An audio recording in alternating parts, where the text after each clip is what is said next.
আচ্ছা বাবা, আমি একটা কথা কিছুতেই বুঝতে পারলাম না। আমার ছাগলের দাম হচ্ছে 8 থেকে 9 হাজার টাকা, তুমি ছাগলের দাম এত কি করে করলে জরিমানা? তোর ছাগলের দাম এত টাকা জরিমানা করলাম, তাতে তো তোরই তো লাভ। আমার আবার কি করে লাভ হবে? আচ্ছা, তোর ছাগলের দাম হচ্ছে 8 থেকে 9 হাজার টাকা, তাই তো? ঠিক আছে, ওই ছাগলের দাম তোকে 50,000 টাকা করে দিলাম। যা, 50,000 টাকা তুই নিবি, আর বাদ বাকিটা আমি নেবো। সত্যি বলছেন তো? হ্যাঁ রে বালমুখ ছোড়া, সত্যি বলছি। সত্যি, এবার থেকে আপনাদের ক্লাবে সবকিছুর বিচার করার চেষ্টা করব। এতে যে বিচার করবে তারও লাভ, যে বিচার হবে তারও লাভ। বেশ বেশ, ঠিক আছে, সবাইকে বলে দিবি এবার থেকে জানে আমার এই ক্লাবেই বিচার হয় সবারই। আচ্ছা গুরু, আপনাকে একটা কথা বলবো। হ্যাঁ বল, কি কথা বলবি? আপনার ওই পিস্তলটা কোথায় পেলে? 1 কাঠির পিস্তল, আর পিস্তলটাই বা কেনে আপনার কাছে রেখে দিয়েছেন? এই পিস্তলটা আমি বিচার করার জন্য রেখে দিয়েছি। মামা মানে পিস্তলটা বিচার করার জন্য মানে? বুঝতে পারলাম না ঠিক গুরু। শোন তাহলে, আমি বুঝিয়ে দিচ্ছি তোকে। এই পিস্তলটা রেখে দিয়েছি তার কারণ, আমাদের এই বসের যদি বিচার কেউ না মানে, তার কথা মতো যদি বিচার না হয়, যদি কেউ উল্টো পাল্টা করে, তাহলে তাকে ডাইরেক্ট এই পিস্তল দিয়ে গুলি করা হবে, সেই জন্য। সত্যি? হ্যাঁ, ও ঠিকই বলেছে, এটাই সত্যি। আচ্ছা গুরু, বলছি যে এখনো তো আসলো না সে টাকাটা নিয়ে, তাহলে কতক্ষণ লাগবে আসতে গুরু? শোন, তোরা এখন যেতে পারিস, তোরা চলে যা। ও টাকা নিয়ে ঠিক আমার ক্লাবে চলে আসবে, আমি ঠিক টাকা তোর বাড়িতে পৌঁছে দেবো। যা, এখন তোরা যা। আচ্ছা ঠিক আছে গুরু। নান্টু, চ চ চ বাড়ি চ, আমাদের বাড়িতে টাকা পৌঁছে দেবে বলছে। হ্যাঁ ঠিক আছে, চলো চলো আব্বা চলো। কে বে শালা বোকাচোদা, ওটা তোর ছেলে নাকি? হ্যাঁ গুরু, এটা আমার ছেলে। তোর ছেলে কি তুতলা? এইভাবে তুতু করে কথা বলছে? হ্যাঁ গো গুরু, আমার ছেলে একটু তুতলা আছে। এই শালা দেখে তো মনে হচ্ছে না যে ওটা ওর বাপের ছেলে। ওর বাপের কাঠিনটা দেখ, আর ওর কাঠিনটা দেখ। চুদির ভাই আমার, বেশি কথা বললে কিন্তু মাঙে বাজ ভরে যাবো। এখন কি ছেলে চুদির ভাই, তুই আমাকে গালি দিচ্ছি কেনে? ওইটি আমার আঠল আব্বা। এই ছোড়া, চুপ করে, বেশি কথা বলিস না। ওদের কাছে পিস্তল আছে, দেখতে পাচ্ছিস না? পিস্তল থাকলে তো আমার কি ঢোনাবে? বাড়ার বল আমাকে গাল দিচ্ছে, দেখতে পাচ্ছ না আব্বা তুমি? গুরু, ওর কথা কিছু মনে করো না, ও ছেলে মানুষ, মাথায় বুদ্ধি নেই তো, কি বলতে গিয়ে বলে ফেলেছে। বেশ বেশ, ঠিক আছে, তাড়াতাড়ি ওকে নিয়ে এখান থেকে চলে যা, না হলে আমার হাতে কিন্তু পিস্তল আছে, রাগার মাথায় কখন মেরে দেবো ঠিক নেই। আচ্ছা ঠিক আছে গুরু। এই চলে তাড়াতাড়ি চ। বস এখন রেগে আছে, উল্টো পাল্টা কথা বলবি না, চ।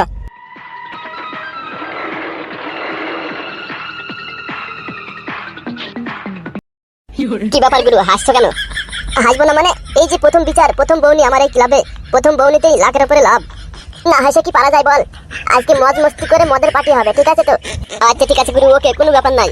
আমি মনে মনে এটাই ভাবছিলাম গুরু, এই প্রথম বউনিতে প্রথম বিচারে আজকে একটা বড় ছোট পার্টি হবে। তো দাঁড়িয়ে কেনে, চ চ মদলাসি কি দোকানে থেকে। হ্যাঁ গুরু, চলো। এই প্রথম ক্লাবে বিচারের মাইনি আমি আজকে আমার আব্বার হাতে তুলে দেবো, বুঝলি তো? তাহলে আবার আব্বা আরো খুশি হয়ে যাবে, আরো টাকা চাইলে দেবে তখন আবার। হ্যাঁ সেটাই ভালো হবে। বেশ ঠিক আছে, চ চ মদটা নেছে আগে।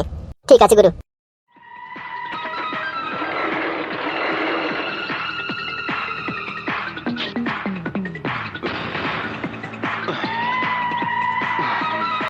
হবে খানকে ছেলে, এইভাবে হাসছিস কেন? আব্বা হাসছি তার কারণ আছে। কি কারণ আছে বল দেখি, কি কারণ? দাঁড়াও আব্বা, এক মিনিট। প্যান্টের পকেট থেকে টাকাটা বের করি। টাকাটা করে এই তো পেয়েছি। এই লাও আব্বা, এতে 1 লাখ টাকা আছে পুরো। সত্যি বলছিস তো? হ্যাঁ গো আব্বা, সত্যি বলছি। এই আমার ক্লাবের প্রথম বিচারের টাকা তোমার হাতে তুলে দিলাম। ঠিক আছে, দে। কি ব্যাপার আব্বা, তুমি খুশি তো এখন? আরে কি বলছিস রে বেটা, খুশি মানে খুব খুশি আমি। তুই আমার জমিটা বিক্রি করে ক্লাব করেছিস, খুব ভালো করেছিস রে বেটা। যদি পারিস তো আর 2-4টি ক্লাবও খুলবি। আচ্ছা ঠিক আছে আব্বা। দুই বাপ বেটা যে কি করে না, যেরকম বাপ তেরকম তার ছেলে। এই যে গিন্নি, দেখো তোমার ছেলে 1 লাখ টাকা আমার হাতে দিল। তোমার ছেলে এখন টাকা ইনকাম করা শিখে গেছে। বেশ ভালো কথা, এই টাকা দিয়ে একটা পোল্ট্রি মুরগি নিয়ে এসো, যাও আজকে কষে রান্না করে খাবো। দাঁড়া, টাকাটা আগে লুঙ্গিতে গুজি, তারপরে তোকে দেখছি। এবার বল, কি বললি খানকি মাগি? ওরে বুকাচোদা মাগি, তুই পোল্ট্রি মুরগি খেয়ে পোল্ট্রি মুরগির মতো মোটা হয়ে যাচ্ছিস, আর বলে পোল্ট্রি মুরগি খাবি? আজ থেকে তোর পোল্ট্রি মুরগি খাওয়া বন্ধ। এই যে আব্বা, তোমার কি কাণ্ড জ্ঞান বুদ্ধি শুদ্ধি কিছু নেই নাকি? তুমি ছেলের সামনে মাকে এইভাবে গালি দিচ্ছ। দেখ বেটা, আমি তো ভালো কথাই বললাম ওকে, যে পোল্ট্রি মুরগি খেয়ে পোল্ট্রি মুরগির মতো দেখ কিভাবে তোর মা মোটা হয়ে গেছে, আবার বলছে পোল্ট্রি মুরগি খাবো। অন্য কিছু তো খেতে পারে। তো প্রতিদিন কি খাবো বলছে নাকি? একদিনই তো খাবে, আজকে তো খাবে, আমার ইনকামের টাকা।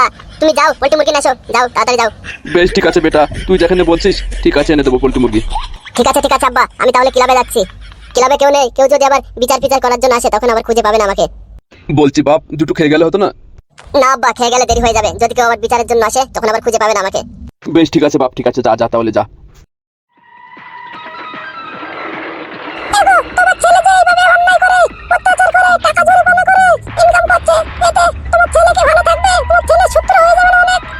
দূর মাগি, অন্যায় কিরে এটা আবার? আমার ছেলে লোকের বিচার করে দেবে, তাতে জরিপানা হবে, জরিপানার কিছু অর্ধেক আমার ছেলে নেবে আর কিছু অর্ধেক তার জরিপানার ভাগের জরিপানা দিয়ে দেবে। এটা আবার অন্যায়ের কি আছে? ঠিক আছে ঠিক আছে, যা ঘরে থেকে ব্যাগটা নিয়ে আয়, বাজার করে নিয়ে আসি, আর তোর জন্য একটা পোল্ট্রি মুরগি নিয়ে আসি কি। এলো মাগি, ব্যাগ কদিন কিনবো রে? সেদিন একটা কিনলাম, তার আগে একটা কিনলাম, সব কি ব্যাগ ছেড়ে যায় নাকি?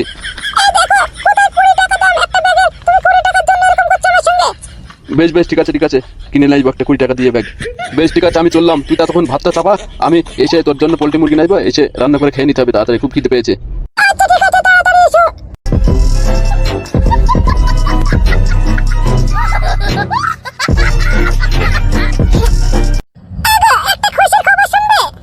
হ্যাঁ, কি খুশি খবর বল বউ। শোনো, তুমি আর একদিন প্রেগন্যান্ট টেস্ট করা যন্ত্র আনলে না? প্রেগন্যান্ট টেস্ট করে দেখলাম তুমি বাবা হতে চলেছো, আমার পেটে বাচ্চা এসেছে। সবই আমার ভাগ্য, পুরা কপাল। এতে আবার খুশির খবর কি আছে? এই বাচ্চা তো আমার না, এই বাচ্চা তো ওই শালা এমএলএ বিকাশ দত্তর। কি গো, তুমি খুশি হওনি? খুশি কি করে হয় বল বউ? এই বাচ্চা যে আমার, এর কোনো গ্যারান্টি আছে কি? মানে আমি তো তোমার বউ, আমার বাচ্চা হলে তোমারই তো ছেলে হবে নাকি? যদি ওই বাচ্চাটা ওই দিন রাতে এমএলএ সাহেবের হয় তাহলে তুমি কি বলতে চাচ্ছো? আমি বাচ্চাটাকে মেরে ফেলি নাকি? আমি নষ্ট করে দেবো বাচ্চাটাকে? না বউ না, বাচ্চা নষ্ট করতে হবে না, বাচ্চাটা পৃথিবীর আলো দেখুক, তারপরে দেখা যাবে কার মতো হয়, আমার মতো না এমএলএ সাহেবের মতো, তাহলে বুঝতে পারবো কার ছেলে। আমি আগে বুঝতে পেরেছিলাম তুমি আমাকে খারাপ ভাববে, তোমার ভালোর জন্যই আমি তোমার কথা রাজি হয়েছিলাম, তোমার কথা মতো চলছিলাম, আর এখন তুমি আমাকে ভুল ভাবছো, আমাকে খারাপ ভাবছো। তুমি যদি ওই 2 লাখ টাকা না নিতে, তুমি যদি রাজি না হতে, তাহলে এই ভুল কাজ কখনোই হতো না, সব তোমার জন্য, আর তুমি আমাকে খারাপ ভাবছো। দেখ বউ, এদিকে ঘর, একটু এদিকে ঘর। দেখ বউ, আমি তোকে ভুল বুঝিনি রে, তাও তোর পেটে যদি অন্য কারোর বাচ্চা থাকে তাহলে এটা আমি সহ্য করবো কি করে বল? বেশ ঠিক আছে, তাহলে আমি বাচ্চা নষ্ট করে দেবো। না রে বউ, এরকম পাপ কাজ করিসনি তুই, এই বাচ্চা আমারই হবে। শোন বউ, তোকে তাহলে ডাক্তারখানায় নিয়ে যাবো কালকে, হবে? ঠিক আছে। তুমি জানে ওই ঢেমনি মাগিকে বলো না, তোমার ওই বউটাকে। কেন রে বউ, বললে কি হবে? না, ওকে বলবে না, বাচ্চা হয়ে যাওয়ার পরে বলবে। আচ্ছা বেশ ঠিক আছে বউ, বাচ্চা হয়ে যাওয়ার পরেই বলবো। আর যদি এমএলএ সাহেব আবার আসে, বলবে এখন হবে না, বউর পেটে বাচ্চা এসেছে, তা বলবে, তাড়িয়ে দেবে। আচ্ছা ঠিক আছে বউ, তাড়িয়ে দেবো। বলছি বউ, এখন থেকে তাহলে ভালো মন্দ খাওয়া দাওয়া করবে, আমি এনে দেবো, বুঝলে তো? খাওয়া দাওয়া না করলে বাচ্চা আবার পুষ্টি হবে না, বাচ্চা। বেশ ঠিক আছে, খাওয়া দাওয়া করবো। কই রে ফুটো, বাড়িতে আসিস নাকি? এই যা বউ, এমএলএ সাহেব আবার চলে এসেছে, এবার কি হবে? আমি জানি না কি হবে, আমি কিন্তু আজকে আর এসব কাজ করতে পারবো না। বেশ ঠিক আছে বউ, আজকে আমি ম্যানেজ করে নিচ্ছি, ওকে তাড়ানোর ব্যবস্থা করি। কই বে ফুটো, এই যে ফুটোর বউ, ভালো আছো তো? কেমন আছো? কি ব্যাপার, মন খারাপ লাগছে? ফুটোকে কিছু বলেছে তোমাকে? না, কিছু বলেনি গো। বেশ বেশ ঠিক আছে, চলো শুরু করে দিই তাহলে। এই যে এমএলএ বিকাশ দত্ত, আজকে এসব কিছু আর হবে না, আজকে থেকে। ইউ ব্লাস্টার্ড, হবে না মানে? কি বলতে চাচ্ছিস তুই? মানে আমার বউয়ের পেটে বাচ্চা এসেছে। বাচ্চা এসেছে তো আমি কি করবো? আমার কাজ আমি করে চলে যাবো, এটা আবার সমস্যা কোথায়? না, আমি পারবো না এসব কিছু করতে। ফুটো কি বলছে রে তোর বউ? ও ঠিকই বলছে, এমএলএ বিকাশ দত্ত। শালা খানকির ছেলে, তুই আমার 2 লাখ টাকা তাড়াতাড়ি ফেল, না হলে তোর বইয়ের বাচ্চা আমি আজকেই বের করে দেবো।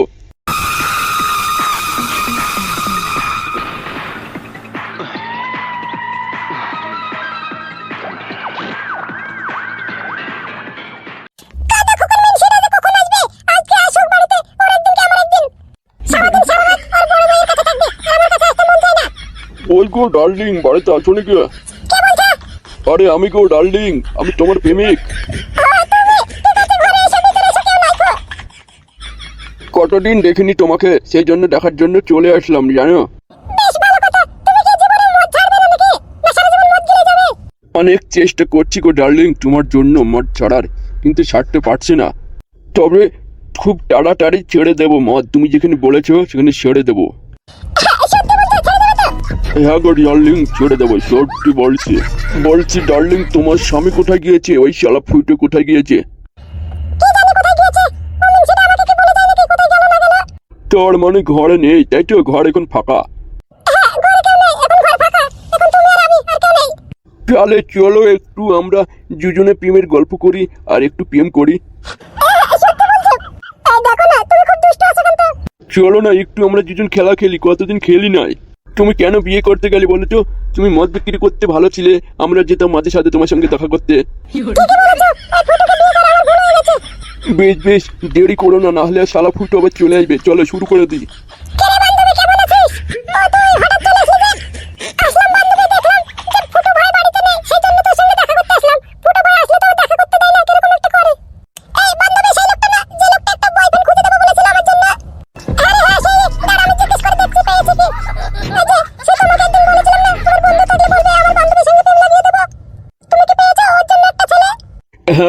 পেয়েছি গো। কালকে আসবে বলেছে আমার সঙ্গে, কিন্তু আজকে আবার কি করতে এসলো ডিস্টার্ব করতে আমাদের দুজনকে।